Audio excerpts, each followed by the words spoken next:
All right, so yesterday we learned that everything, in accordance to the principle that we've been working on here, but we've been basing these classes on, the Chassidut is based on, that everything that's in the Torah is inside of us. And the main function, if you want to call it, of the Torah is to bring us to serve God and to tell us how to serve God and what exactly to do serving God. So what's the goal of serving God? So let's start from the end. The goal is that God should be revealed in this world, which simply means the world will be a healthy world, which nowadays we don't have any idea what that means. But in the time of the temple, they did know what it meant.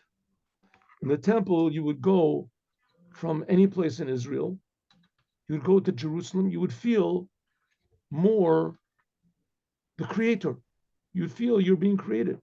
And the closer you got to the Holy Temple, the more you would feel that this whole world, this physical world, is just this big, amazing miracle that God is creating all the time. When you got to the Holy Temple, you started feeling even why God is creating it, how important every person is, especially every Jew, but every human being is, that we can actually repay God this amazing miracle that He's doing, namely creating us and enlivening us. So the closer you got to the Holy Temple, the more godliness that you felt. And like we said before, what is God? God is health. God is feeling that you've got a purpose in life. God is feeling that you're necessary, that your existence in this world is vital to the wholeness of the whole entire world. And that's what the Jewish people are chosen for, to tell the non-Jews this also, that no one is here accidentally. And also no one is here just for themselves. We have the ability, the option to serve the creator of the universe, to make the creator happy, to fit into this amazing big picture of the oneness of God. And that will make us happy and dynamic and purposeful and meaningful and balanced and all of the good things that people go to psychiatrists to get and they don't receive. But that's called health. The world becomes healthy. Okay. It says that people in the time of Israel, they would feel godliness. They were going to feel that is the aspect of Rachel. There's Rachel. Yaakov was the Jewish people, had two wives, Rachel and Leah. Yaakov is Yisroel, right? So one wife is Rachel, Rochel, and he loved Rochel. And Rochel was beautiful. So she was a beautiful face and a beautiful form. And that he loved her, Rochel. Rochel is revealed godliness, feeling that the world is a big miracle. Leah is also godliness, but it is feeling that the main essence of God is concealed from us, feeling how mysterious, how incredibly infinite and distant that God is to us, even though He's right here. God is creating us, the same God. But Rachel is more of a revealed aspect, or if you want to call it a more external aspect of God. And Leah is a more internal aspect of God, concealed godliness. Like the Rebbe said, that in the time of the temple, there were these big prophets and revelation of God. Nowadays, there's not, but on the other hand, we do have tremendous people that reveal these tremendous mysteries. Like, for instance, he brought as an example the Arizal, Rav Yitzchak Luria, that he wrote books of Kabbalah that in the time of the temple, they didn't deal with those things at all. I don't know if they were even aware of it, at least intellectually, they certainly weren't aware of it. And the Arizal, he revealed these tremendously deep concepts, and because they were available to him, but they were very deep. They're very deep, and they weren't. That's what it means.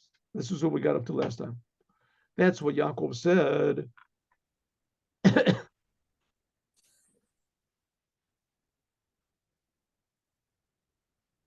Right. So it says Bezeu. That's what it means. This is what we got up to yesterday. Bezeu. That's what it means.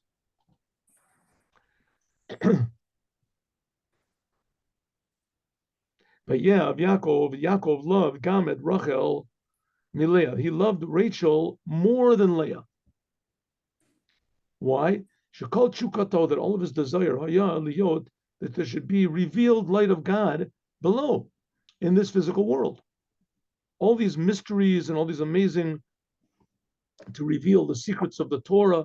That's great, but it wasn't rolling around in the streets. In the time of the Holy Temple, God was just everybody understood what they meant.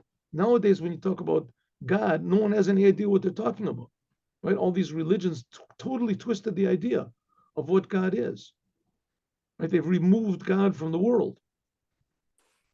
In the time of the Holy Temple, everyone in the world knew what God it was. They also had big, how do you say, selfish inclinations as well. People's free choice was not taken from them.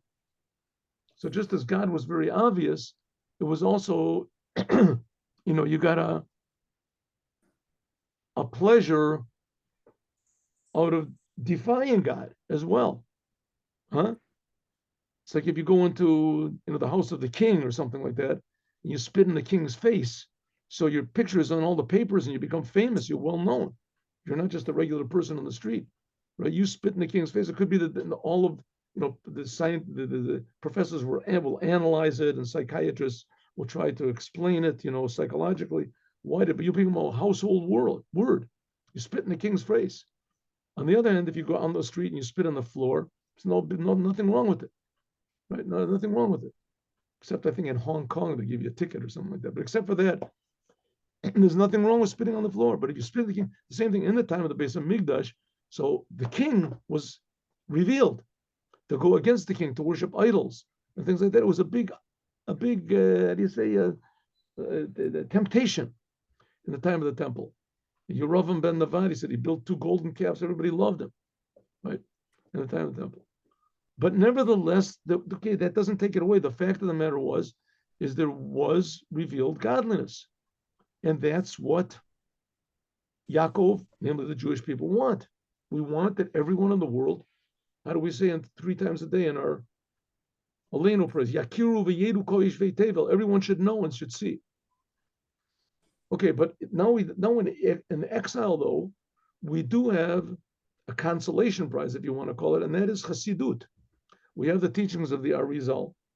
We started with the Zohar, that was also after the temple was destroyed, and the Arizal, these deep ideas. And we have the teachings of Chassidut, of Chabad.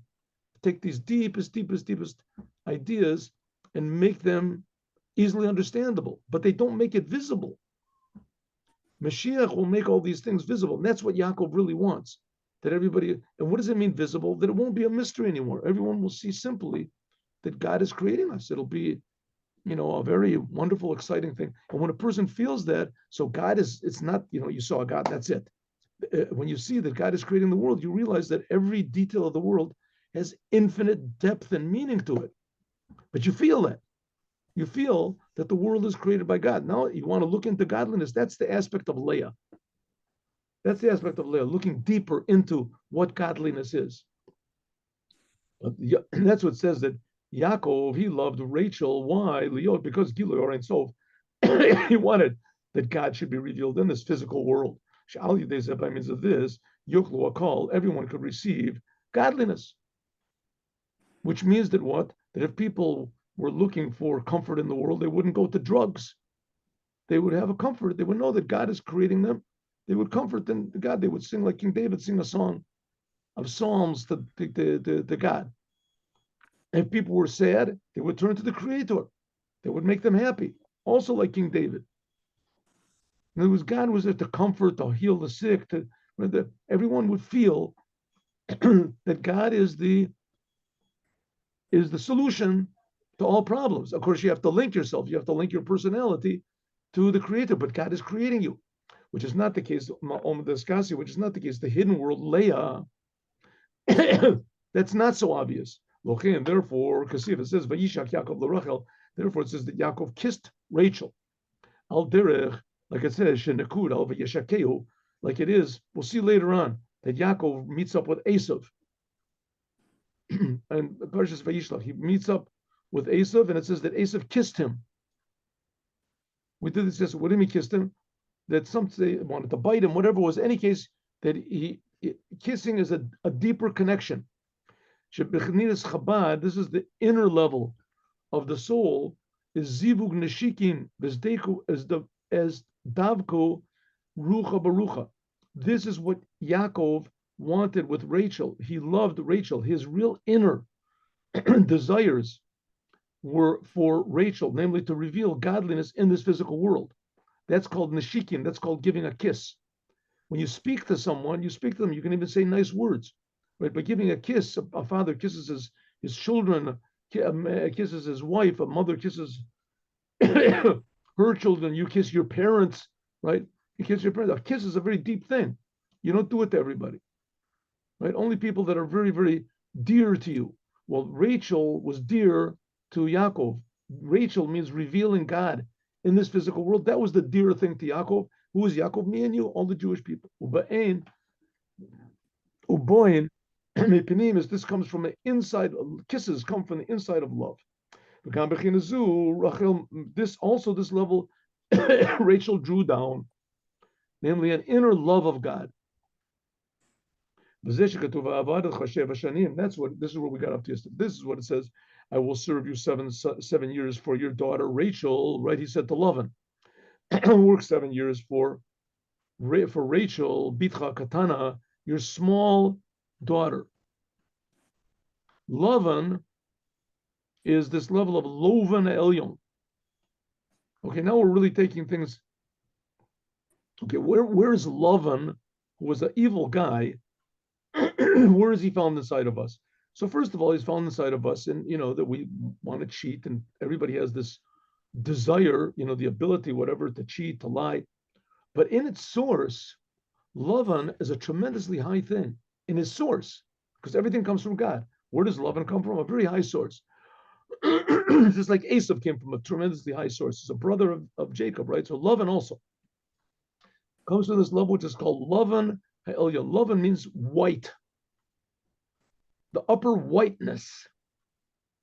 Mokar Chasidim, the source of all love, kindness. Shekula Rachamim, that everything is simple mercy. Lavan, huh? Lavan, the evil Lavan down here. You know where his source is? His source is tremendously, tremendously high. Pure, untainted mercy. The lay small Bahayatika, like it says, this is the level of Atik Yomim, the inner level of God's crown. It says that there's no left side up there. That's how evil exists in the world. How does evil exist in the world? God creates everything. How can God create evil? How can God create Stalin or these people? How can he create them? And he creates them all the time. So the answer is that God, in his essence, there's no bad and there's no good. All there is just good, just godliness. When it comes down into this world, when it comes down into the world, then it starts revealing the dark side. That's what it says. I will serve you 7 years for your daughter, small daughter. Lavan is this level of Lovan Elyon. Lavan, the father of Rachel and Leah, that we said those are two different revelations of God. So their source is really tremendously high from this level of Lovan Elyon, Makar Chasadim, the source of all love, of all kindness in the world, of God's kindness. And the whole world is created from God's kindness. The whole world is created from God's love. Shekula Rachamim, that God is totally pure mercy. There's no left. There's no severities or judgment up there. Rak Shalamata, but below, when God's revelation comes below, Nishpal and beloved, it came down into a physical person called Lavan, an evil trickster. Mikomakom, nevertheless, because it says Kul Hafach Lavan Tahor. Nevertheless, it says that if there's the laws of a Matzorah, there's this spiritual signs of impurity, which is called Tzorat. In English, they translate it as leprosy, but it's really not. It's not a physical disease. But in any case, it's a discoloration of the skin. And it says that if a person's skin turns white, like sort of dead, and there's a hair in front of it, and it says that if it's partially white then the person is impure. And he's like the impurity of death. He has to sit outside of the camp. But if it all turns to be white, if it's totally white, there's no discoloration inside of it. It's all the skin, one patch of skin turns to be totally white, and there's no discoloration inside of that patch. It's kula lavan tahor. Then the whole thing is pure. The person is clean. Hu afilu nega. This is even in this spiritual leprosy, which is the worst of all of the impurities. It's an impurity of death. So if it's totally lavan, if it's totally white, then it's okay. So that's this level of lavan, of who lavan is the source of lavan. It says vayashkem lavan baboker. It says that lavan woke up early in the morning. This level of lavan, which is God's pure love, pure mercy, the source of all forgiveness. It wakes up in the morning, Shabbat Yom, that every day, mitkaber, there's strength in there, as I say, dominant, nimshach, and drawn down, or a chesed elyon. First thing in the morning, right? It says first thing in the morning. It's pretty amazing. I mean, everybody, I'm sure that if you've, everyone that's reading this has certainly woken up from sleep. So if you wake up in the sleep, especially if you wake up in the morning, or especially if you wake up a little bit before the morning, and you see the morning come up, if you went, it's very amazing. It's very inspiring. The morning comes up, right? All of a sudden, everything, the birds start chirping, and the flowers open up, things warm up in the world. Everything becomes, it's like the raising of the dead, right? All of a sudden, everything becomes vibrant and alive and dynamic, and the whole world starts moving. You can see. It says that's because in this physical world it happens that way, because spiritually it's also happening. It says it comes from this level of lovan, this upper whiteness. And that's what Yaakov had to deal with. He had to purify the lavan as he was in this world, which was pure evil and just a total liar and a charlatan. But his source was tremendously high. It was the same thing with Esav. It says that Lavan, he kissed his sons and his daughters. The Nimshach that was drawn, Bakol Partsufei Atzilus, that was drawn into all of these levels of Atzilus, his males and females. And then afterwards, I'll explain that in 1 second. And afterwards, Lavan Shavla Makamo, he went back to his place. Okay, what is this story talking about? What happened over here? Yaakov, he gives birth to the 12 tribes, and Lavan is trying to trick him all the time, take away all of his money. And Jacob, he has this amazing miracles happen to him. That Lavan says, "Hey, I didn't say you could take the brown sheep, right? So he said, well, what type of sheep can I get? He says, okay, what about speckled ones that are speckled? He says, okay, good, take all the speckled ones. There's never any speckled sheep, right? Next day, all of his sheep come out to be speckled, right? All the ones that were born, speckled. And Lavan said, wow, thanks for all these speckled sheep. He said, well, I thought they were going to be mine. He said, no. Well, I meant they were going to be mine, but I meant mine. I was referring to me.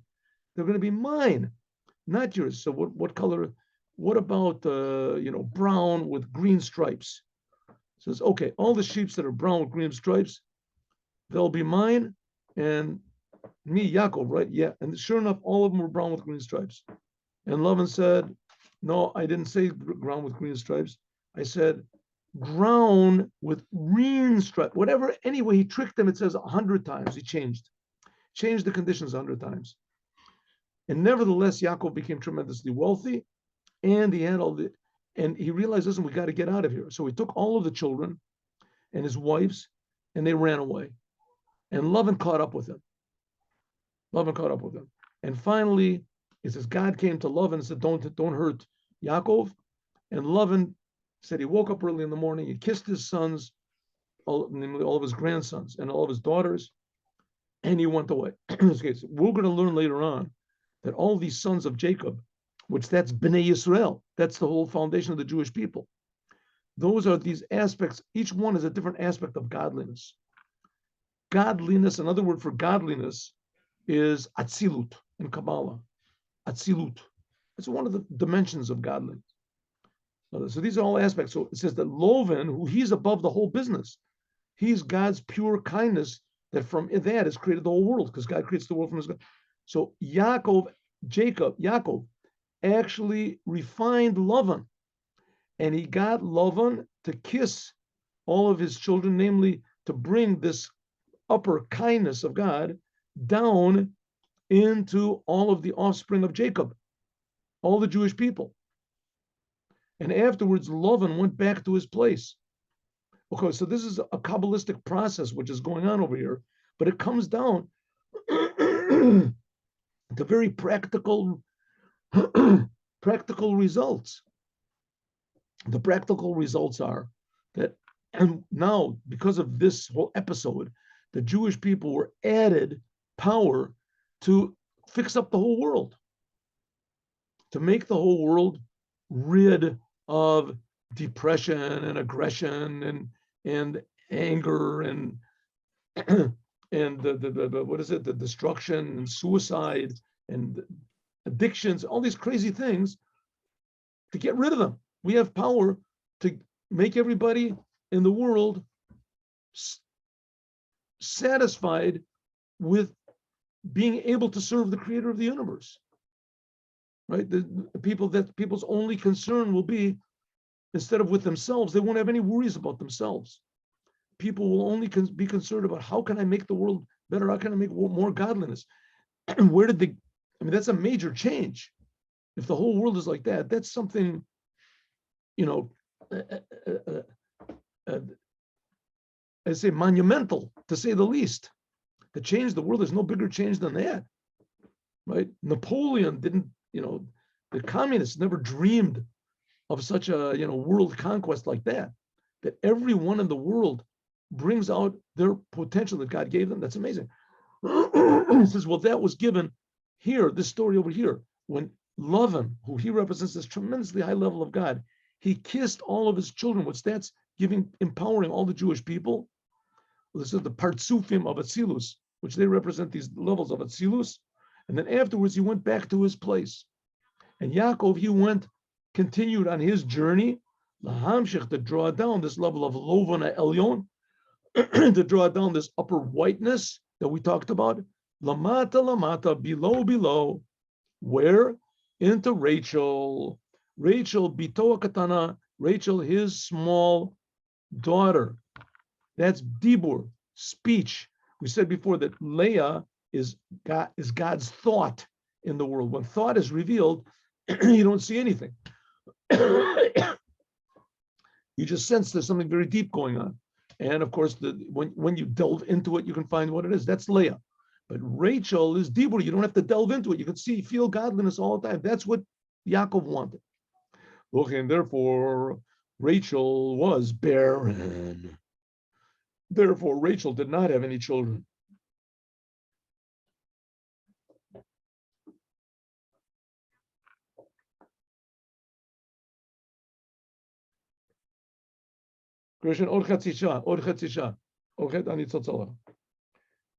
Sorry. And therefore, Rachel was barren. All right, so we got the whole story. You'll see this week's Torah portion that Leah gives birth to 6 of the tribes. She gives birth. She personally gives birth to 6 of the tribes, and she has a maidservant gives birth to another 2 of the tribes. Right, that's already 8. And Rachel doesn't have any children. So Rachel, she gives her maidservant that has another 2 tribes. Another 2 tribes. So that's already 10 of the tribes, is 12. And Rachel still did not give birth to any tribes. Rachel. Finally, in the end, she gives birth to Joseph. And then after, 17 years, she gives birth to Benjamin. Okay, but meanwhile, Rachel, that she was the main one. Yeah, she was the main wife of Yaakov. Yaakov, in fact, did not want to marry Leah. He got tricked into marrying her.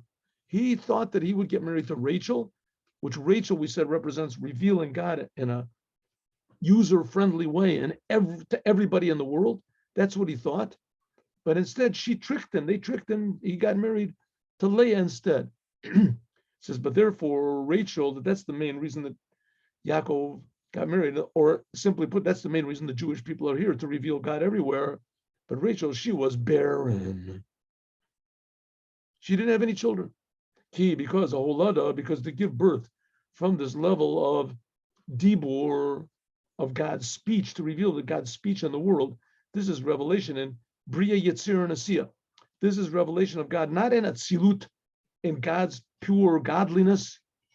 We say, remember we learned about this before. If you remember, there's 4 worlds, or let's say 4 dimensions of godliness, each one more real than the ones below it. And the ultimate real dimension of godliness is called Atzilut. That's pure godliness. Another name for it is holiness, Kedusha. That was what was revealed in the Holy of Holies, the temple. That's pure godliness. But then there's the lower levels of godliness, and that's already in the creation, spiritual creation, etc. That's in Bria, Yetzira, and Asiya. Those are spiritual levels, except for the lowest, the outside level of Asiya. That's this physical world. Okay, but to reveal Rachel in the physical world, in other words, to reveal godliness in these lower physical worlds, that's difficult. That's what's called God's speech, to reveal it here.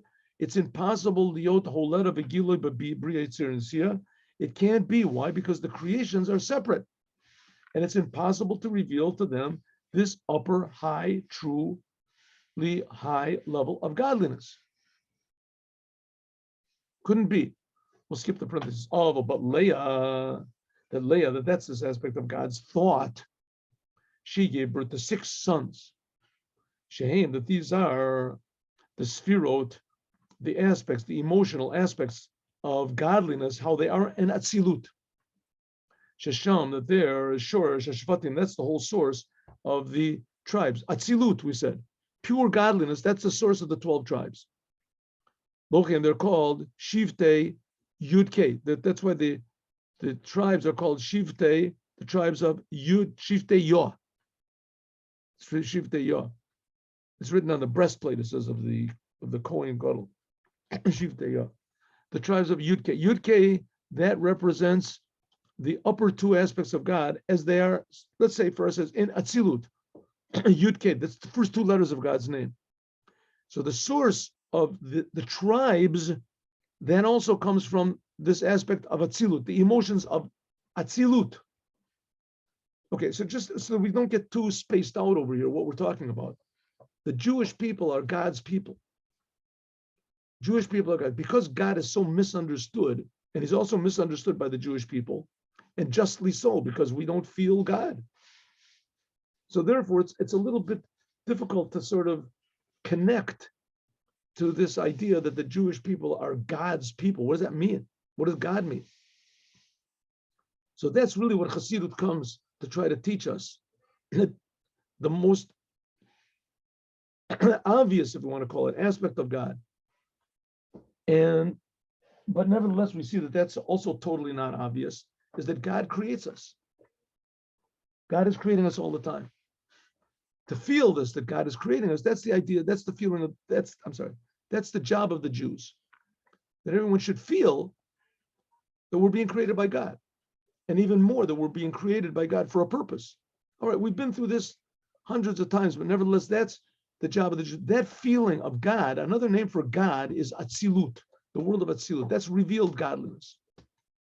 And that's Leah, that corresponds to God's speech. That's the idea of Rachel. But Leah, that this is God's thought, she gave birth to 6 children. These are what's called the emotions of Atzilut themselves. Shesham, there is the source of the Shvatim. And therefore, they're called Shivtei Yah, Shivtei Yudke. Yudke is the first 2 letters of God's name. That's concealed. So Yaakov, he wanted to reveal this in the world, but he wasn't able to. Leah didn't give birth to any children. So therefore, what did he do? He was just able to bring all these aspects a little bit lower into the world of Atzilut. Yehuda, let's go through the 12 tribes a little bit. There's Ruvain, Shimon. We'll go through it even more later on. All these aspects of the soul.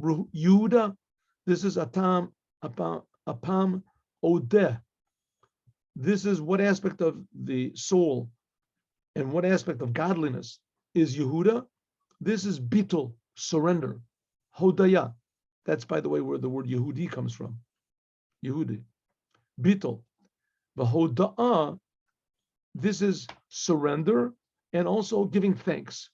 Hariyu nimshach mista'ef mi'amachshava. This comes from thought. These are all the sons of Leah from thought. Reuven, the firstborn of Leah. Shimon, this is seeing God, hearing God. This also comes from thought. This is above speech, right? We can't, the only way you can see God and hear God is just in your thought, thinking about it, understanding God. That's hearing. Elamina machshava, they come from thought. They're drawing. They are drawn. Become also Levi. Levi is the third son of Leah. Right? Reuven, Shimon, Levi, and Yehuda. He started off with Yehuda. Also Levi. Levi is the idea of escorting, to be an escort. Hitkashrut, to attach. Hapam yilaveh. Like she said, now, Leah said, now my husband will accompany me. Nimshach is drawn down and born also from thought, like we can see clearly. In a person that thinks a lot, she'enu margi, she doesn't feel ba'asakim, acholfim, lefanav. A person is a very deep thinker, so it could be he gets so deep into his thoughts, he doesn't feel what's going on. You see that all the time. People read a book, right, in a conversation in the cellular phone or something. But especially people read a book. I don't know if people read books nowadays, but anyway, you read book. And when you read a book, so he's so involved in the book, he doesn't, hello, would you like some coffee, sir? Would you like, what? Right? Yeah, he's sunk. A person that's in his thoughts, he's not aware of the world. Leah is the world of thought. And therefore, it's not so revealed in the world. Leah is the idea of thought, thinking about God, being attached to God in our mind. Therefore, it's not so revealed in the world. Kamosh Katuv, like it says in the Midrash, and etc., and the story of the Uvda of Rabbi Chaya Rabba. And I have to admit, I did not have a chance to find this in the Midrash. Chaya Rabba.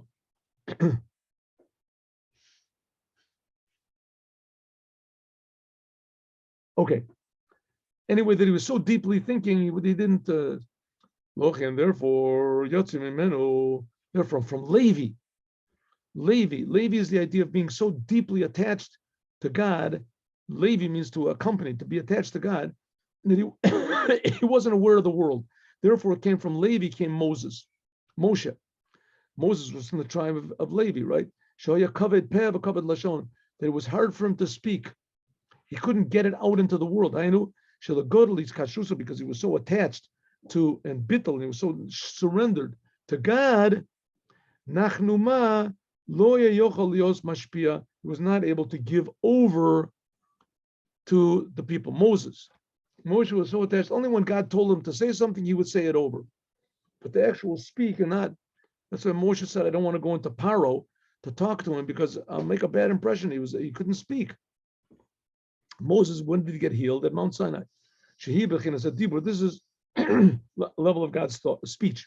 The Ikara Hefer is the main difference between the connection of Levi, which is bittul, which is surrender to God, and Yehuda, which is also surrender to God, is Yehuda is bittul begilu. It's a revealed. Yehuda is so surrendered to godliness. This is the aspect of a Jew where he's totally surrendered, and everything that he does, his speech, his thought, and action, he's just totally surrendered to God. That's like we say, Modim lan nachnulach. That's like when you bow down in prayer, right? There's a few times in the prayer where you bow down, Modim nachnulach, that he bows down. Therefore, there came out of him from King David, which was a revealed surrender, came from him, Malchi Beis David. There came all the kings of Beit David, and also Mashiach. That the whole main thing of Yehuda is visible surrender to God. Therefore, there came all the kings of King David, that they were totally shebetulam hu bechinas habitol shebiskalos, that they were totally devoted and surrendered to God in everything they did, or at least they were supposed to be, in everything that they did in the physical world. But Levi, that which is also surrendering to God, this is iskashus habitol bepinimus. This is attaching your soul deep to God. That's what's agam shebechitzonius eino nigla. It could be that he's not revealed at all, like it says bittul the tzava shamayim. Like for instance, it says that the heavens, the angels, the stars, they're all batal to Hashem shemishtachavim, that they all bow down to God, and the angels, they're all bowing down to God. The planets, it says, their orbit is because they're all bowing down to God. This is not inyan ishtach b'gashmis. This is not okay. The stars and the planets are, but the angels, they're bowing down is not a physical bowing down. What does it mean that they bow down their head? They don't have heads. This means that it's a spiritual surrender. Okay, so what's he saying? What's he saying over here? What's he want to say? The Rebbe is trying to tell us how it is that Leah represents concealed godliness, and Rachel is revealed godliness. And it's very, very difficult to reveal godliness in the world. Therefore, Rachel was barren. She didn't have any children. We'll see what Yosef is later, which is not the case. Leah is a concealed clinging to God, like thought. And that could give birth because it didn't come out actual physical into the physical world. Eventually, later generations, it came out to Moses and then to the kings to King David, etc. And afterwards, okay, so after Leah gave birth to all these spiritual connections to God, seeing God, hearing God, connecting to God, and unifying with God, right? In an internal way, external way. That's the four sons of Leah. Yehuda, Reuven, Shimon. Yehuda means surrender, external, revealed, surrender to God. That's like the kings of Israel. Reuven, seeing God. Shimon, hearing God. Levi, an inner connection to God. After she gave birth, Batamod Milada, she stopped giving birth. She couldn't reveal anymore.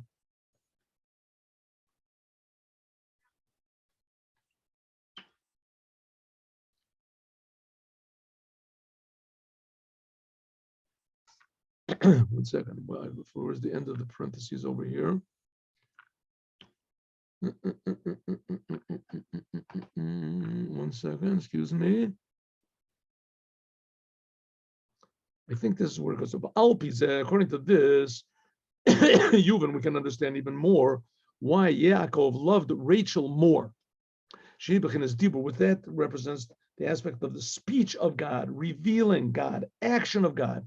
Kisenua Leah, and Leah was despised because that's the opposite of the intention of what God wants. Leah is something like the Jews, how they were in the desert when they got out of Egypt. They lived in the world of thought. And Rachel is like the Jews coming into the land of Israel. Leah, when the Jews were in the desert, it was wonderful. They were connected to God. They got manna from heaven, water from a rock. They were protected by clouds and from all six sides, from above and below as well. They didn't even have to change their clothes. It says their clothes, they got washed and they grew with them together. They could sit and learn Torah all the time. The enemies didn't bother them. They had no troubles. It was God. That's the Jewish people, right? Wrong. In the desert, the Jewish people had no problems, no challenges, but also no revelation, no accomplishments. They just lived for themselves. They lived in the world of thought. They lived in the world of spirit. And that's the reason why they refused to go into the land of Israel. That's the reason why they refused, right? The story with the spies came back, and all the Jewish people, all of them, they said, we don't want to go to the land of Israel. We'll go later, not right now. And they got punished. God said, you don't want to go, they don't want to go into the land of Israel. Okay, so they'll wander around in the desert. They won't go into the land of Israel. They'll die in the desert. But the time when they were in the desert, except for the fact that that was a punishment that they decided Not to. The Jews, no matter what you tell them to do, don't want to do the opposite. That's what are you going to do? The Jewish people were in the desert. They loved it. It was fantastic. And that's exactly what God did not want. God, sure, when you're in the desert, you don't do any sins, but you don't do anything good. There's no challenges. There's no, how do you say, you don't transform the world. The Jews are here in order to transform the world. And they were outside of the world. That's the world of Leah. Leah is the world of thought. The opposite of the Shinu Leah.